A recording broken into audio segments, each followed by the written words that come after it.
বিসমিল্লাহির রহমানির রহিম। প্রিয় কচুয়ার ভাই ও বোন এবং কচুয়ায় বিএনপি অঙ্গ সংগঠন, জামাত ইসলাম সহ অন্যান্য সকল রাজনৈতিক দলের নেতাকর্মী সমর্থকবৃন্দ সকলের প্রতি আমার আজকের এই আহ্বান, এই দেশের ক্লান্তিলগ্নে ছাত্র জনতার গণ অভ্যুত্থানের মাধ্যমে আপনাদের সকলের পরিশ্রমে অর্জিত এই বিজয় আমাদেরকে সুসম্মত রাখতে হবে। এবং আমি আজকে সকলকে অনুরোধ করব, আমরা শান্তিপূর্ণ কচুয়াকে শান্তিপূর্ণ রাখব, কোনো অবস্থাতেই রাহাজানি, মারামারি, কাটাকাটি এবং বিশৃঙ্খলা সৃষ্টি করব না।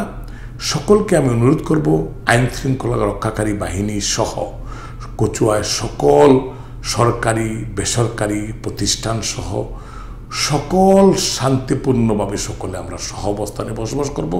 শান্তিপূর্ণ কচুয়াকে শান্তিতে রাখার জন্য এবং সকল জনগণের জালমাল রক্ষার জন্য আইন শৃঙ্খলা বাহিনীর আইন শৃঙ্খলার কাজে সহযোগিতা করার জন্য আপনাদের সকলকে আমি অনুরোধ করব।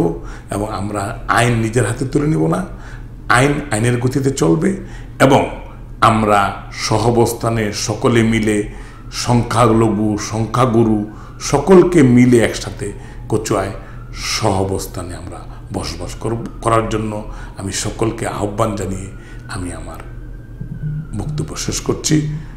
খোদা হাফেজ। বাংলাদেশ জিন্দাবাদ, বাংলাদেশ জাতীয়তাবাদী দল জিন্দাবাদ।